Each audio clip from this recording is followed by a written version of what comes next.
Yo, what's up, guys? What's up? We got new kids on the block. We've got some extreme centralization going on. Some shenanigans on the Ethereum Classic, right? And then, of course, rest in peace, Coolio. I just found out he passed away. Rest in peace.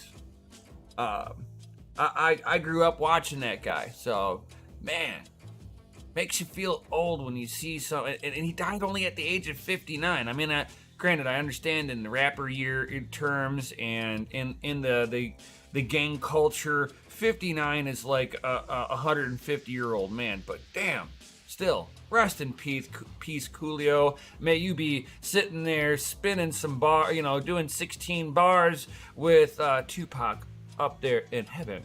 Yo, with that, guys, let's roll the intro. Ooh.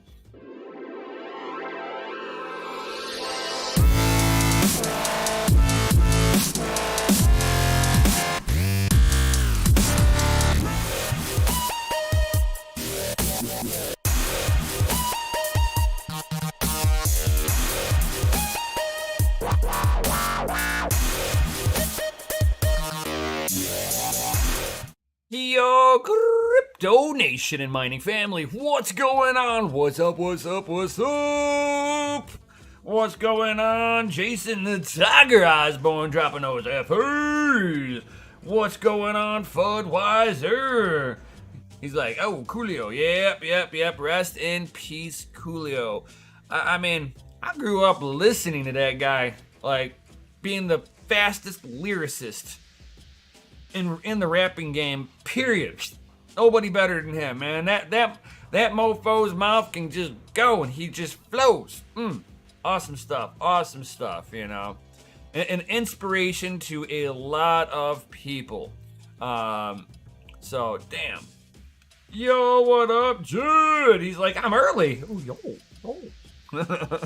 Whoa. See everybody rolling on in here. So I hope you guys enjoy my morning feature where, you see me kind of a dollar cost averaging into myself. It's like, don't forget that you need to take care of the temple. If the temple is not good, it doesn't matter where you invest. If the temple is not good, you will never reap the rewards. So always take care of self. I don't care how young or old you think you are. You should always be working out. I mean, I know I'm like kind of preaching on this one, like at this point, like, whatever. But I mean, I'm not perfect either. I've only been working out for about a month now, so I took like a 20-year hiatus from working out. Life gave me plenty of excuses of why not to do what I'm doing now. So definitely at least try to take 30 minutes of your day to DCA into yourself. That's what it's all about, guys. And today, the market's not horrible, guys. It's not blood red. It's not completely down, my man. Not at all. Bitcoin looks like it's kind of holding steady at that 19K line. There are some of those FUD articles starting to come out. You gotta love Cointelegraph for some of those. It's like, I don't exercise much. Man, you could be exercising right now, like doing squats and stuff right now. Like every time I say FUD or Bitcoin, you have to do one push-up. Bitcoin. FUD.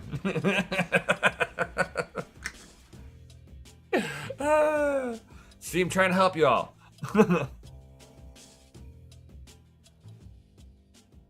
Like, although I did a little an hour ago. Nice.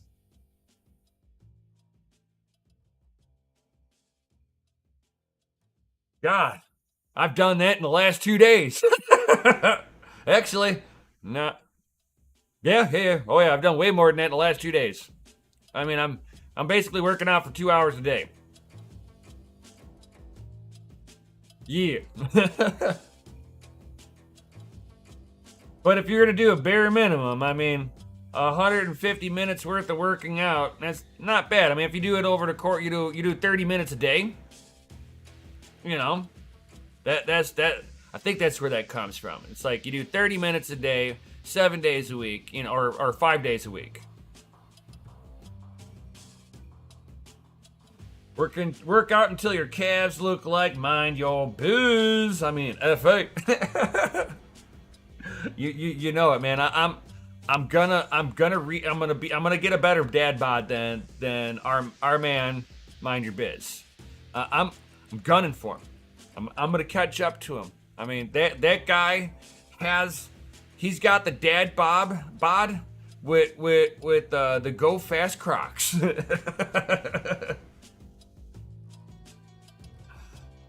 Right, good old advice from your friendly neighborhood CDC.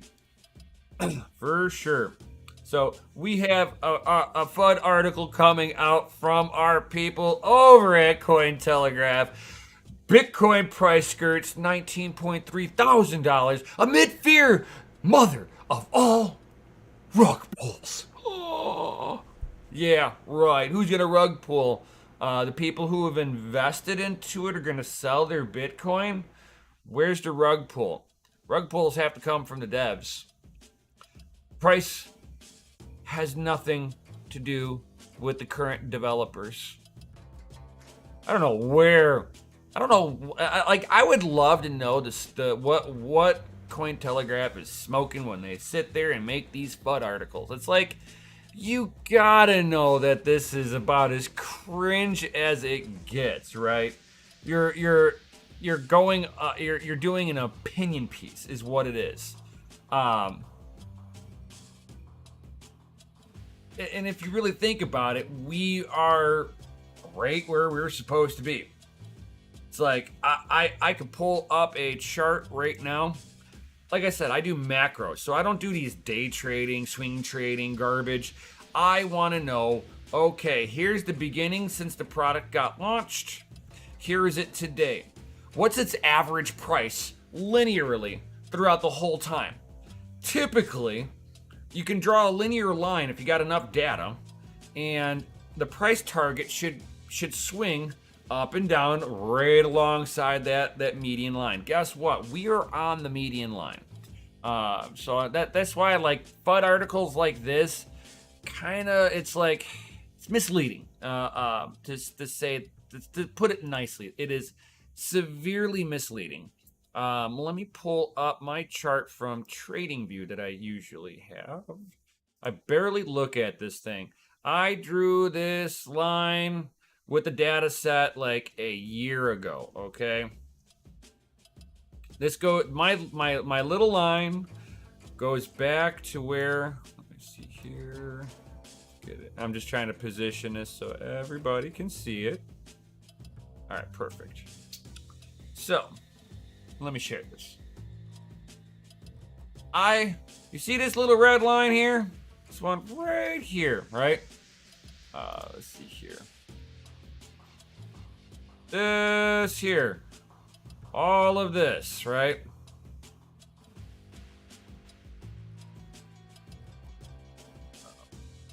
So, I drew this back in 2018. You see how close we are on that line? This is a healthy market attitude, right? Down here in the red is an oversold territory. You get up into the blue, you're in overbought territory. We are trading perfectly within the channel it needs to be. It's like if you want to sit there and say it's slightly undervalued, right? I would say that this is a perfect market value for where it is.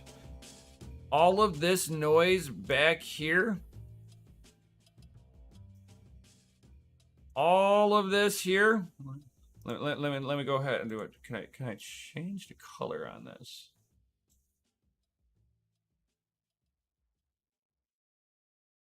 Let's make it white.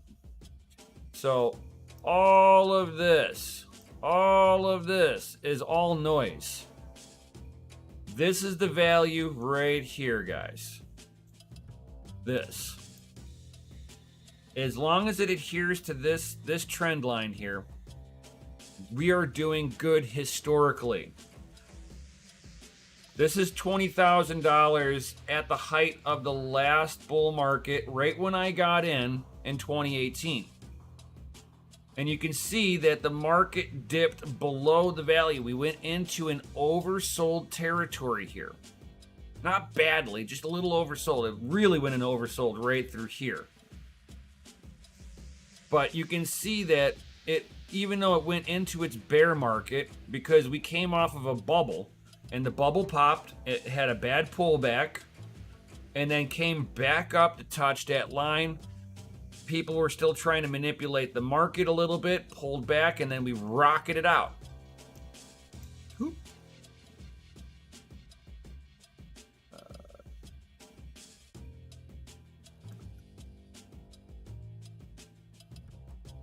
So we come back up over into here, guys.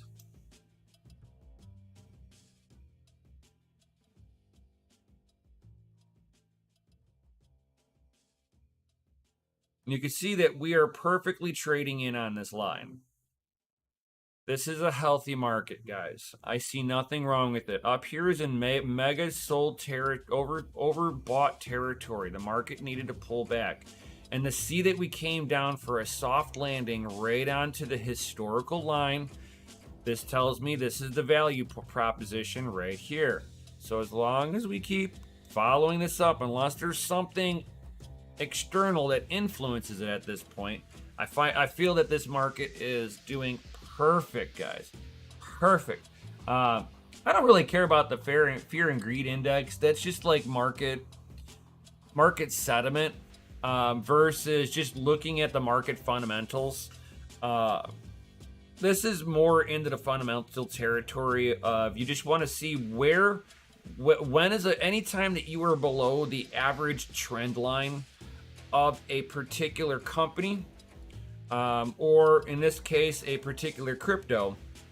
As long as you got enough data set to pull from, you can sit there and see these charts kind of play out a little bit nicer and be able to kind of go, okay, we're overbought. I'm going to take some profits off the table. And then when you watch it swing back underneath that historical trend line, you can go, hey, this is now a buying opportunity. Anything below the neckline, right? So this is what, when you hear people talk about a neckline, they're talking about this. Anything below this is oversold territory. So I mean, even if it's still in the trading into this green channel here, I would still say if it, right now it's a little bit oversold. Once you go into the red, it's severely oversold. So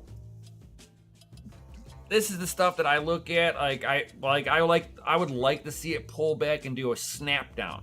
Not hard. I just want to see a V-shaped recovery come bounce back up. Touch it, liquidate some people, and touch back up. I think we're priming the powder keg for it. That's just me. I'm just saying. We're breaking out of some other channels here too. I try not to get the other channels to start honing it in towards trying to find a point to buy into the market. This is like I try to do a zoom out for all of you guys. Yo, what up, Crypto Craig? So you don't really see me do too much of this, the market stuff. But I mean, it's like you can sit there and try to find, different patterns and stuff like that, different shapes in the market. And I can care less about, oh, look, you can draw a flag. You can draw a pennant. You can draw a triangle. I don't care about all that crap and that noise. The only thing I want to know, where's the historical average? Are we above it or are we below it? Because the historical average, you'd be able to trace it out and be like, okay, over time, it should, in 10 years, it should be the price around here. Unless something external happens. Yo, what up, Tech Man? What up, what up? So, interesting stuff with the way that the market is, and it's kind of funny whenever you sit there and you start seeing uh, places like Cointelegraph going, oh, they're talking about the mother of all rug pulls. Who's rug pulling it? Is there a shit coin we're talking about? Is this that Ethereum? Is Ethereum turning into a rug pull? Huh? We'll go over that in just a moment here, guys. We'll get into that one. I think these shitcoiners from Cointelegraph are basically trying to how can I put it, project onto Bitcoin because they know what's about to happen. Yo, waiting on food, driving and lurking, nice.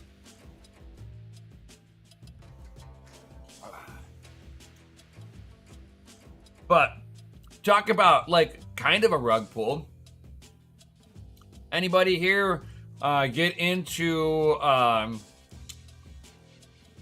Google Stadia Games, which was a cloud streaming service for gaming?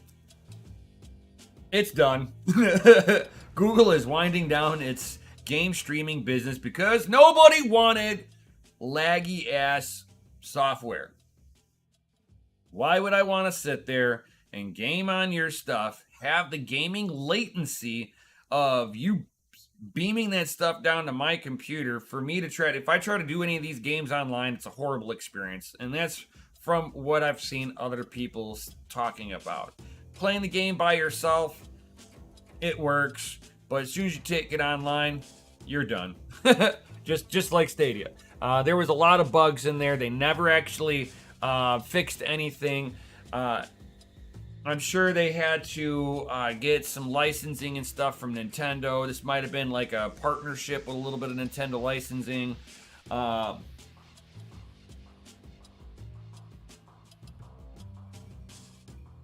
friend told me about this morning, but he said it was incredible.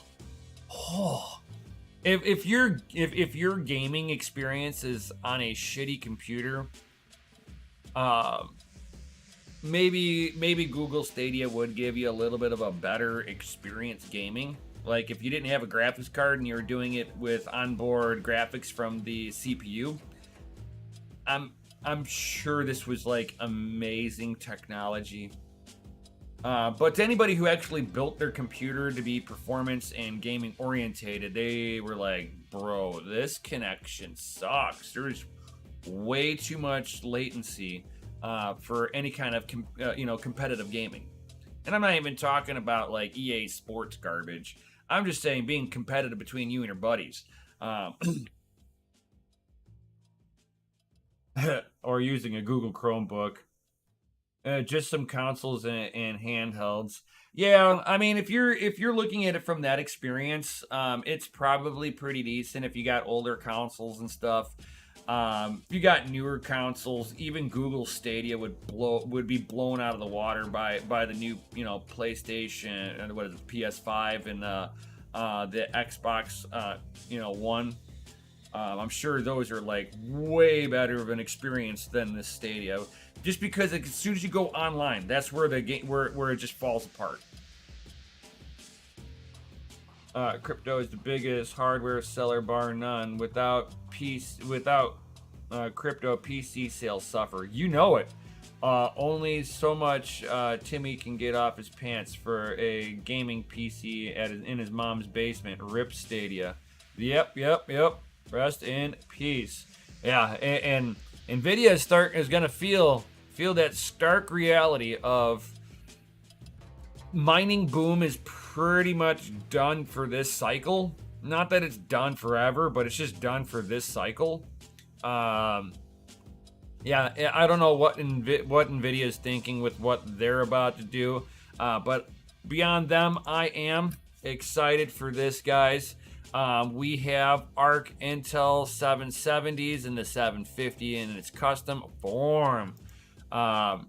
These are going to be some of the new ones. So we got Gunner and ASRock confirmed. We got the ASRock Challenger, and I'm not sure which one this is. The This one here kind of reminds me of the like the AMD Sapphire Blue Nitro. The only thing that they're missing is like the exposed heat pipes coming right through in this section here. Outside of that, this is like, boom. Patiently waiting for the 6090 Ti for the Win 3 renegotiated deal, and you'll have to dedicate a 30 amp 220 volt wall outlet just for your PC, because that thing is gonna pull like 2,000 watts, you know. But this is the Intel Gunner Gunner Flux edition. You can see it right here.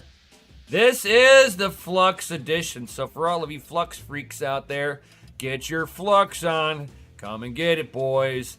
This is your GPU. We have the Flux edition. Get the Flux out of here. So we have the limited edition here. I do like how the limited edition, guys, looks. I mean, that limited edition, I'm not gonna lie, it's kind of sexy if this is how it lights up. It won't let me like pull it open like that, but you can see here how it's like got a ringlet on the fans, and then like a little accent line around the edge. Bro, that card just looks so understated. I love it. I like a nice sleek look.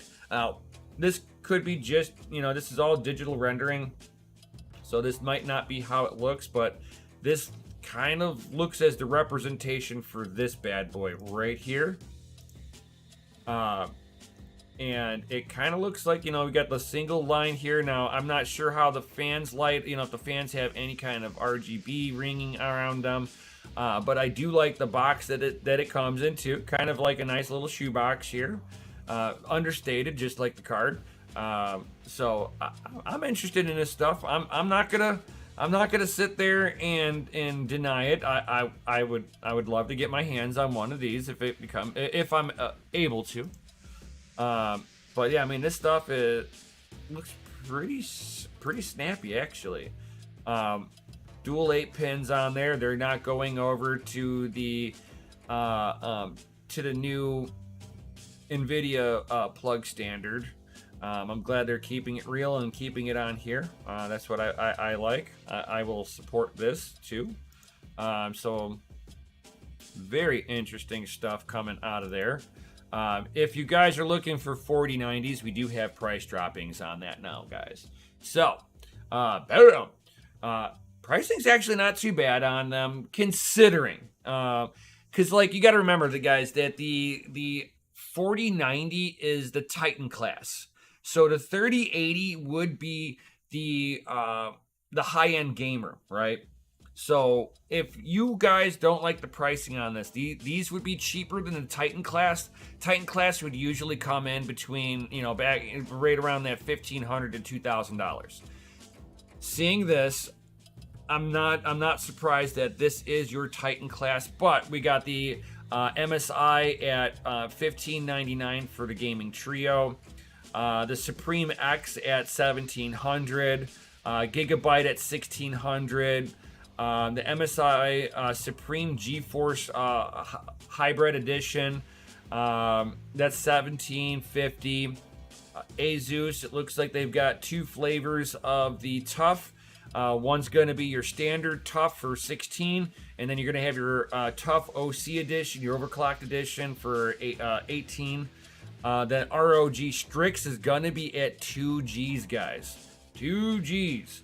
And then the MSI Gaming, you're looking at $1,650. And just remember that NVIDIA themselves are going to be selling the Founders Edition at the $1,599. So we know that if anything is above anything above $1,599 will not sell out first. Everything that hits the MSRP price tag, if there's enough demand, will create, you know, will be the ones that just go flying off the shelves.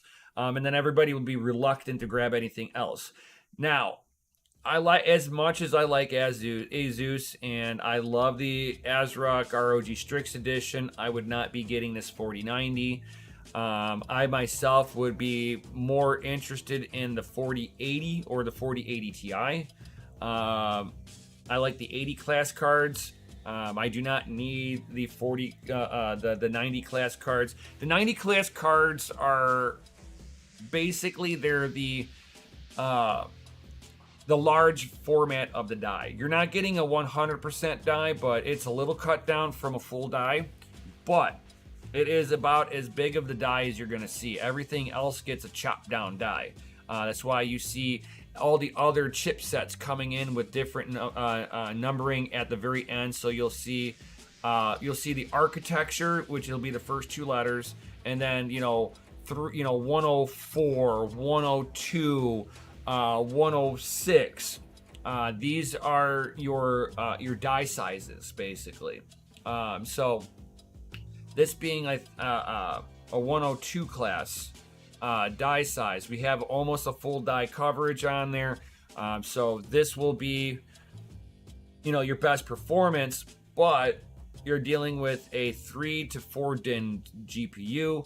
This is going to be a thick boy, high price on there. This is like almost enterprise grade hardware, not so much consumer. I mean, yes, you can game on high end equipment, sure. I think that for the dollars per, it's like, unless you're looking for 2 frames, 3 frames for your because you're an EA sports guy, sure, this would be your card. But for everybody else that, we live in the real world, we work for a living. And things get rough, and we need to make sure that we're choosing to put food on our table versus trying to buy a graphics card. Depending on, it's like, and I expect to see the 80 class be right around that $1,000 to $1,200 range.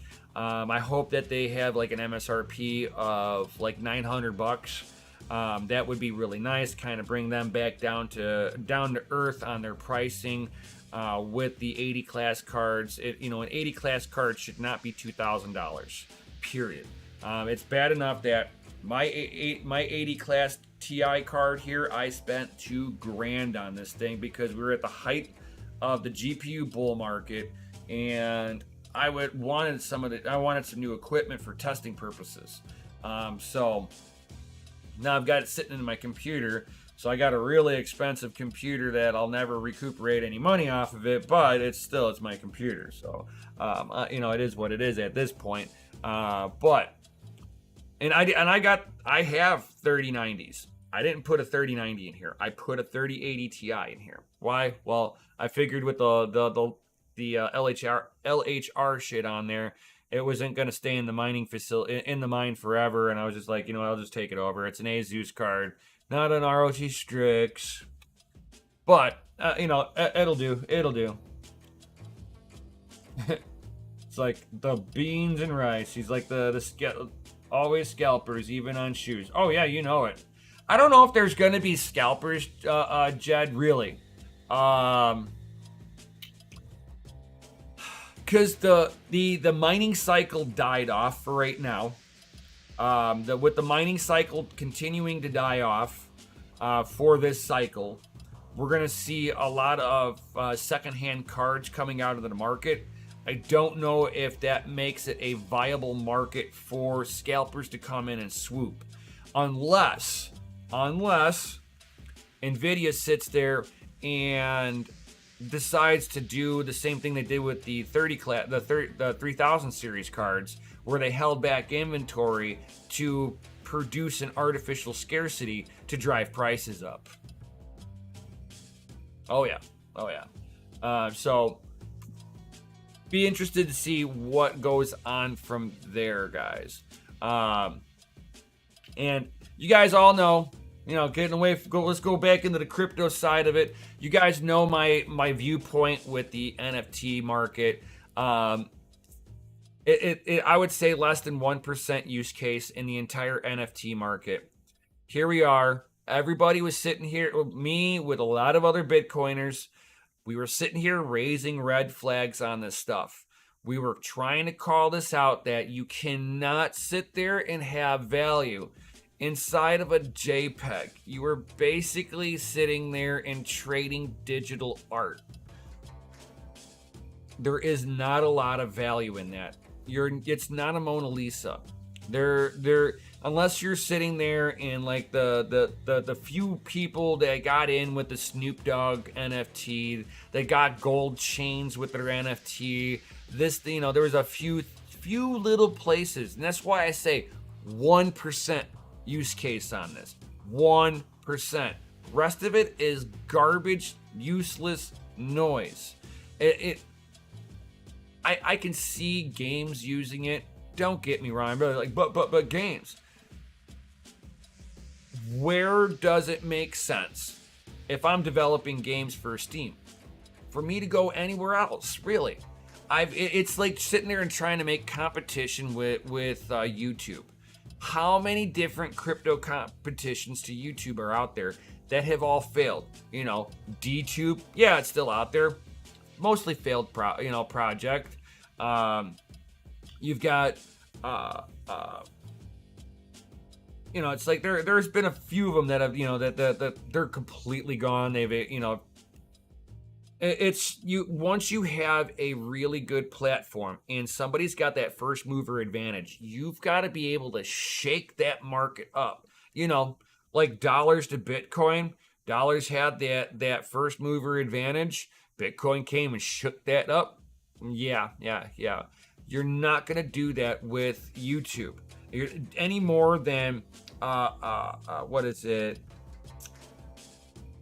You got Twitch on B Trash chain. You have let's see here. There's just so many of them that I'm like, God, it's hard to sit there and pick out all these different projects that have just that. Not that they were bad projects, it's just that they failed to do the one thing they were trying to do, which was shake up the industry. They didn't produce enough value to do anything.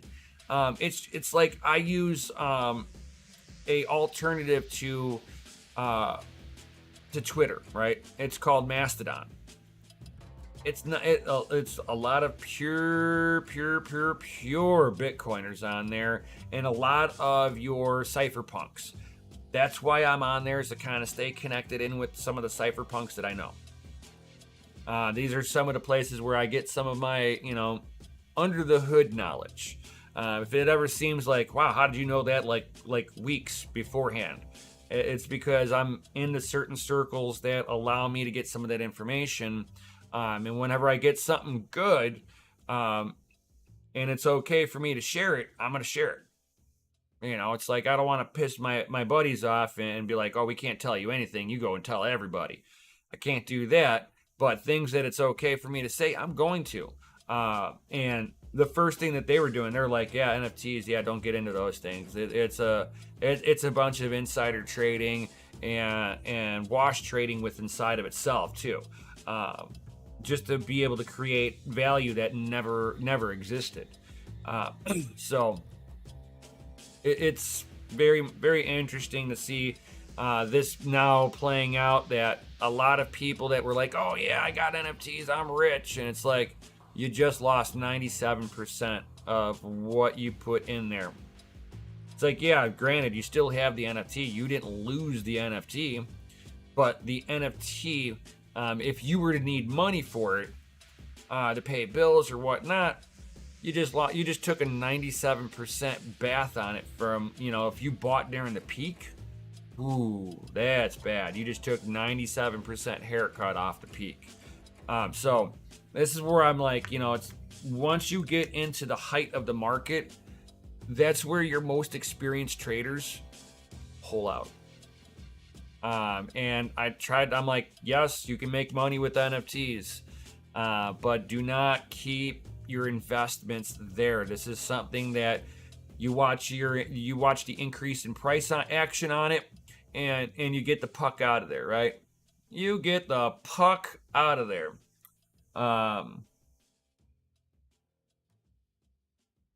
But yeah, I mean, you could sit there and see, even in the chart that, from the highs, it was almost a $20 billion, almost a $20 billion market. This is when the smart money got out. Okay, this is when some of the dumb smart money realized, oh shit, man, I better get out now. It's not gonna recover. And then you see this little dip of dumb money kind of rushing out of it. Somebody wash trading through it, and then it's just kind of eaten itself since. This is also what they would consider a dead cat bounce. So it came off the high, bounced on the low, came up and over and rolled over. This is a typical dead cat bounce. This does not spell good for basic recovery for the market. Will the market, Bitcoin market drop, jumping to $20,000 right now recover this market? No.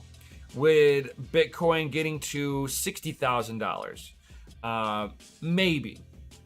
But you would have to have that parabolic rise where people just have a bunch of stupid money to be able to play with this. But my opinion is, since there's no miners on there and people are basically staked permanently until further notice, I think a lot of the users that were utilizing this blockchain just aren't going to play around with all of the projects on there. I mean, us miners, we were mining blocks and we weren't pulling the money out of the ecosystem. We were playing around with the ecosystem with the currency. So it was like their token never came off of their own platform. Some of them, sold to pay electric bills and rent and stuff like that. Cool. I understand that. But to sit there and see, volume going down on Ethereum across the board, a lot of the projects are now slowing down because there's just not enough people that are championing for the network, right? Let's see here. And then that brings us, guys, to the juicy tidbit of the of today's stream. Ethereum co-founders raise concerns over ETH's centralization post-merge. Dun, dun, dun. What does this mean? Well, after their successful merge update that transitioned over to proof of poop coin protocol and basically abandoned the ethical proof of work chain, they basically, now the co-founder, he's concerned, and his quote was, "I'm concerned with the centralization risks of proof of stake." I've been sitting there saying this whole time. I think now it's been shown that there are only 2 addresses that are accounting for almost 50% of all the validations. Allow me to repeat that. 2 wallet addresses validating 50% of all transactions. He's concerned with entities such as exchanges that are having a lot of the strength and the validating that's going on right now. So it's not a perfect system. Of course it's not. It's poop coin. And who knows? There could be things to come out that weren't thought about that might lead to bigger risks. This is one of the co-founders of Ethereum. He is concerned.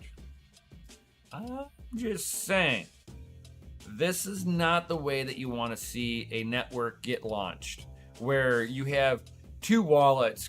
I mean, realistically, they can sit there and do something shady. But this just shows that all all anybody has to do right now, you want to mess up Ethereum, this is the attack vector. You DDoS those addresses, those validating nodes. Then what?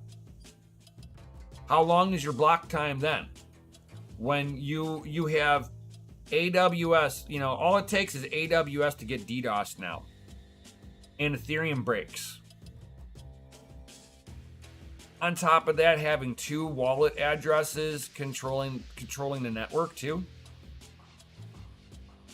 This is not how you want to sit there and launch a coin. This almost makes it feel like it's like the SEC should be taking another look at them. Not that I'm sitting here, regulation. But this is the stuff that gets them looked at by the regulators. This is not how you're supposed to do stuff, Ethereum. But they had to do it this way. They didn't care that it was going to centralize. But, it's like Ethereum's original decentralized goal. What you want with decentralized networks is a robust nodes. You want many. Someone that's running a technology people do anywhere in the world to participate and to strengthen the ecosystem, to be rewarded to do so. But it doesn't help when you only have a few and it becomes more and more centralized, he added. This is what happens when you only care about people with big ticket bucks in their back pocket, and you are sitting there bending the knee to people with mega bucks, because guess what? They just bought the network. How much does it cost them to 51% tax when they bought the nodes? So this was something that they should have seen an issue arising with this, and I'm sure there was someone down in the pipeline there knew about this. Somebody knew. Somebody was getting pressured to push out this proof of stake garbage. Because, if you think about it, the proof of work, this was the technology that allowed anybody to participate in the ecosystem. Anybody with a GPU could participate with the ecosystem. That means every single gamer on the planet could help secure the network. And the network just gave all those people the middle finger for rich oligarchs. Well, congratulations, Ethereum. You get what you prayed for. You now have institutional corporations that have just taken over your network. Congratulations. You have become assimilated in with the government. There is no decentralization at this point. When everything is being done through either Amazon Web Service or 2 wallet addresses.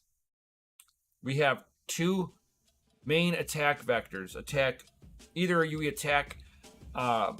You're either going to be attacking Amazon Web Service for a DDoS attack, and it's happened before to Amazon. This is not something that is new.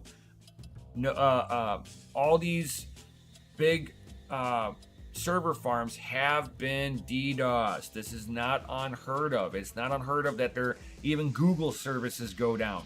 YouTube services go down because they're being DDoSed. So I see that there are a lot of attack vectors.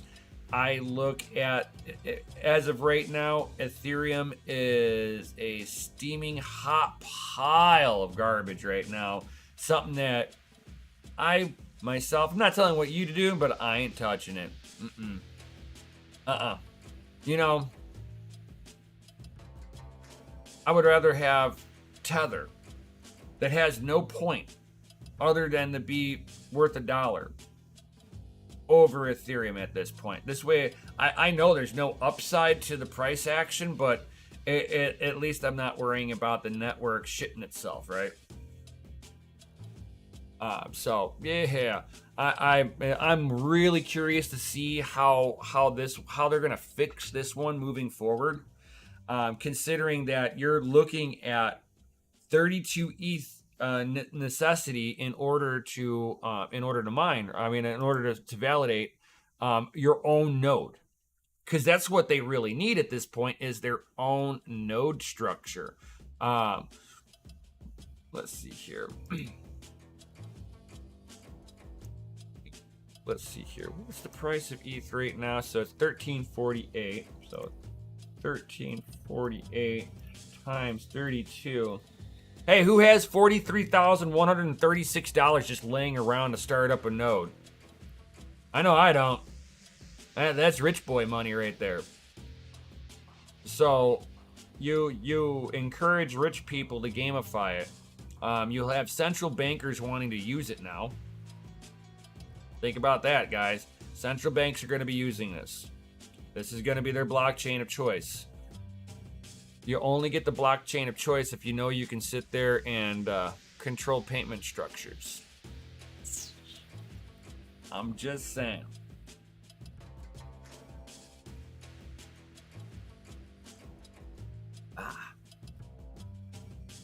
And then it's like, yo, Vince, hardly encourages the rich.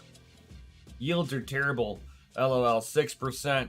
6% or less. I don't even think it is that right now. I think it's 1.5% right now. So yeah, I don't know any rich person that would want to wrap up their money and only get less than 5% for $43,000. If I'm going to wrap up $40,000 into an investment, I want 10% yields. If I ain't getting 10% yields back, it's a garbage investment.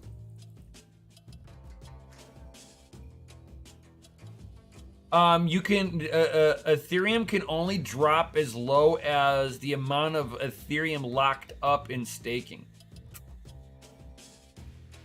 So Ethereum has a ground floor. I just don't know what it is. I don't know how. I'm not sure how to calculate that, just to be honest.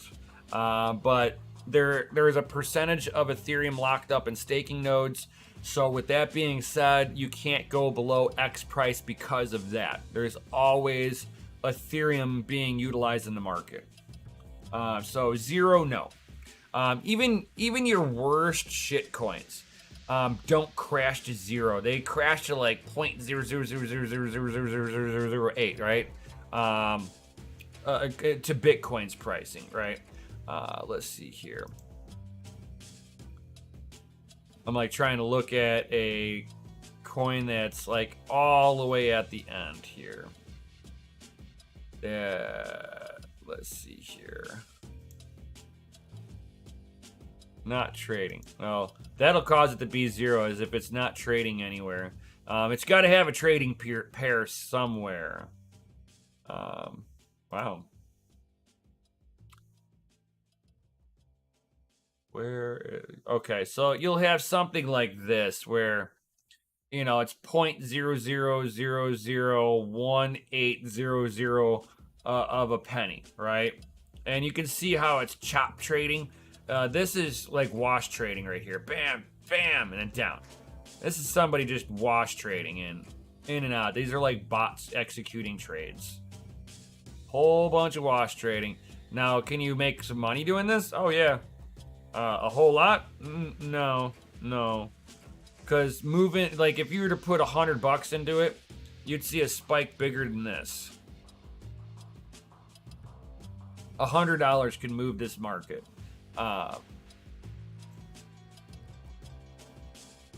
Hey, what up, Rude? Hi.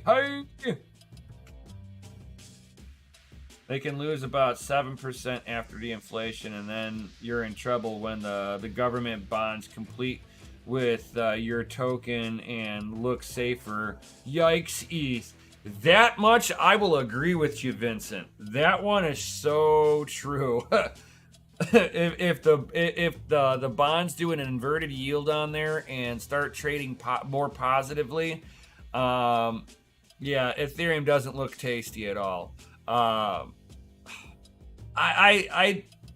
with the way that Ethereum looks at this point, it has a lot of red flags. I don't root for it to die. Really, I really don't. Just because I know myself personally, a whole bunch of people who are invested into it, and I would hate to see any regular person like ourselves to losing money.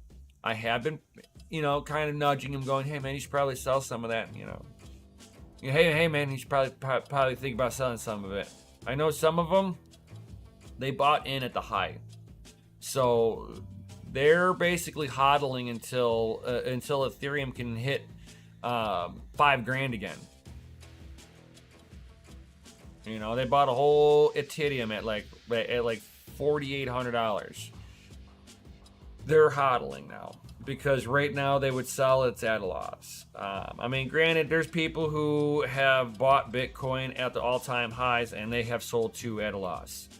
It happens to everybody, but if you can prevent it and just kind of hold on to it and you just kind of hope that it doesn't continue to keep losing out. So we're going to pray here for everybody that had bought at the height of Ethereum that they can at least break even. Would be my hope for a lot of them. I don't care if they make money. I just want them to be able to break even from wherever they bought it. I never want any regular Joe Schmo like ourselves to sell at a loss. And then one last little bit of news. So if anybody is mining Flux right now, which I know a lot of people are, and you notice that there's an Ergo payout for your parallel assets that has not been paid out yet, you might not get paid out on that now, because Ergo looks like they are going. There's a potential that they're forking, and if they do, it will change some stuff up on them, and you will be no longer earning those parallel assets for Ergo. So you get screwed out of that. So I don't care how much Ergo you have accumulated over this whole time. It looks like we are not going to get this if they go through the fork. And they're trying to fork it because they can't get the network difficulty can be gamified too easily. And it's like, granted, I understand they're trying to fix it. It's good to see that their willingness to try to fix the issue. But for those who have been, looking at Flux as going, hey, look, we're going to earn these parallel assets. It's like a bonus for mining, mining in the Flux network.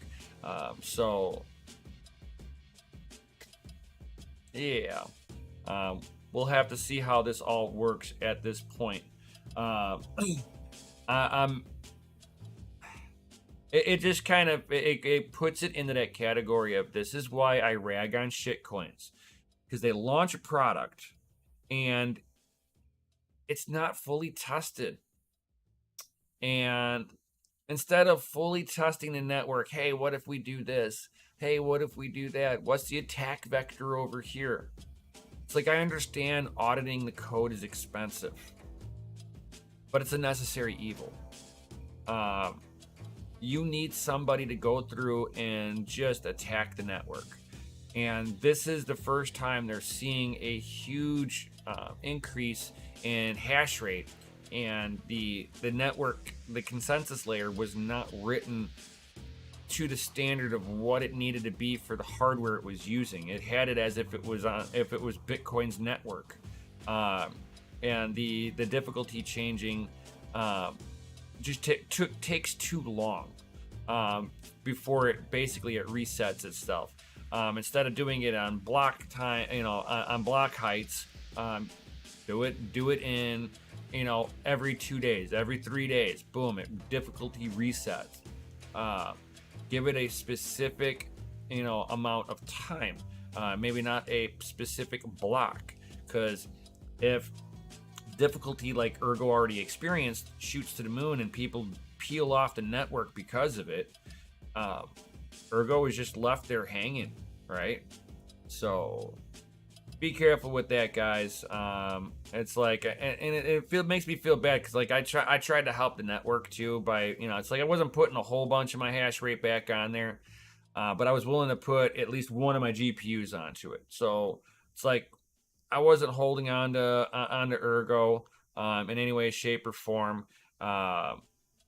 So it's like I was getting the straight conversion rate into that Bizzity bit, just because it's like as much as like all these other projects, cool feature here, cool feature over here.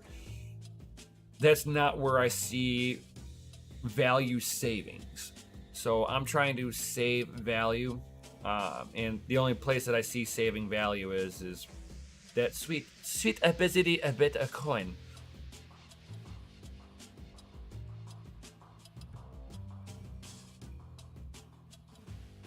Exactly, Gallo.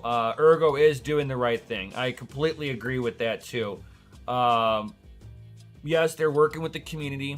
I'm glad to see that. But it's good that they're trying to get an E for effort, but it should have been vetted a little bit better.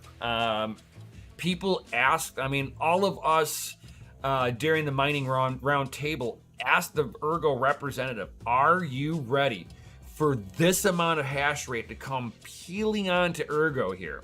And they were, oh yeah. Wow, they like grossly underestimated. I mean, granted, they weren't expecting what happened. They never did. Most protocols are probably thinking small, little, linear growth of hash rate, right? And here it was, is bah! So if they wanted to fix this in 5 minutes, they could just offer incentives. Just saying.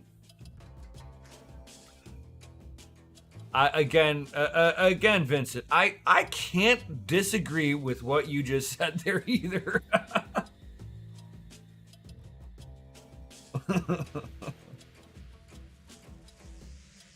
Like I cannot, it's like, oh.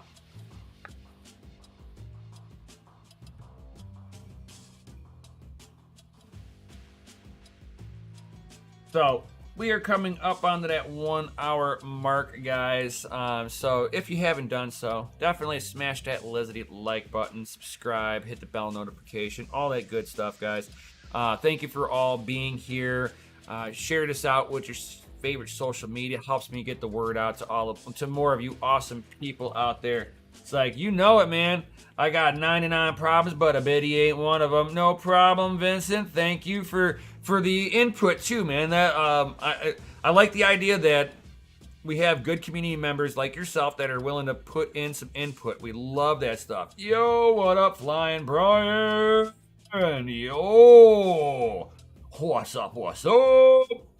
Dropping the FA. Everybody, drop that FA in the Chizzity chat because all of you guys are rated F for fucking awesome. Yo!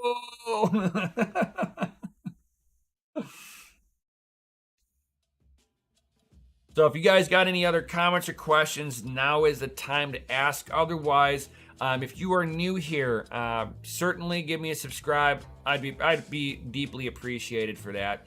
And if you'd like to join the community, even if you're not a miner yourself, you're just a crypto enthusiast, certainly join the Discord down below. We got market traders, we got gamers, we got car junkies like myself, and Bitcoin enthusiasts, altcoin enthusiasts. We got them all over there. We are a very welcoming community. So certainly think about joining us. Links down below. And if you would like to, you've got rigs you've already got and you're like, man, I'm about ready to get rid of them because my electric rate's too high. You might want to consider checking out the Family Mine LLC that me and my business partner are starting up. So we just got the second half of the location. We are setting things up as we speak. We got about a megawatt worth of power. Woo! So if you guys have rigs that you're wanting to send over, we will be able to accommodate. If you've got your own server cases, that would be most appreciated. If you utilize everything in server cases, we are not going to be hosting open air rigs. They take up way too much room with open air. I'm trying to keep this facility lean and mean. I have server cases that you can either buy from us or rent, and have all of your rigs sitting inside of a nice server case, staying at their optimum temperature, guys. We'll be I'm going to be doing videos coming up here in a couple of weeks. The 19th, I fly out to the facility at an unknown location. So we'll be getting, if you watched the other day, my business partner took us for a little mini tour, guys. Yo! So I plan on doing some more video while I'm out there, even on that, guys. That'll be amazing!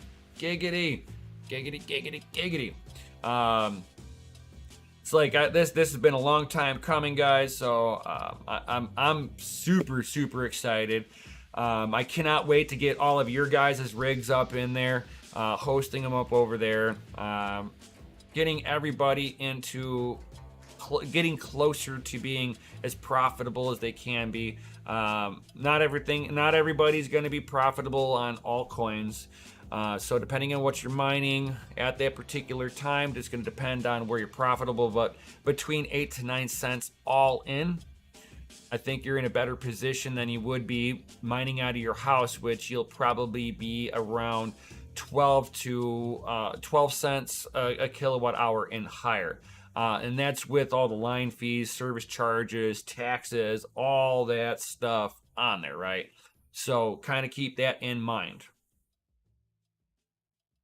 So we'll be able to offer you something a little better. You'll have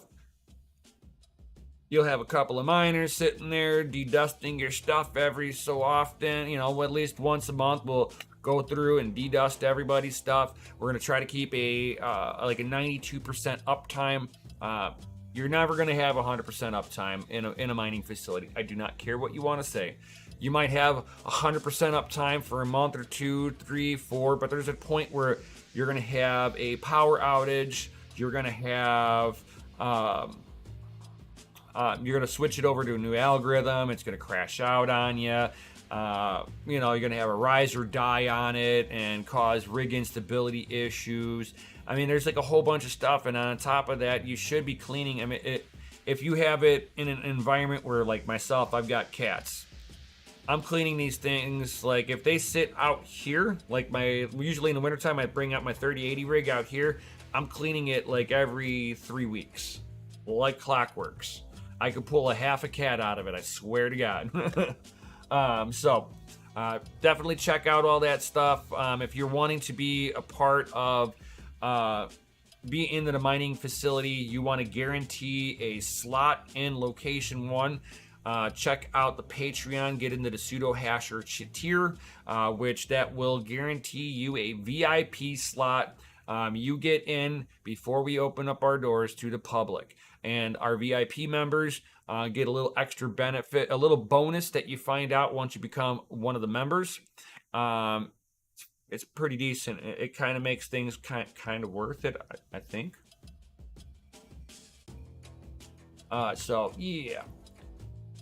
With all that being said, guys, definitely smash the lizard like button, subscribe, hit the bell notification. Peace out, and like always, stay savage. I'll see you on the next one. Yo!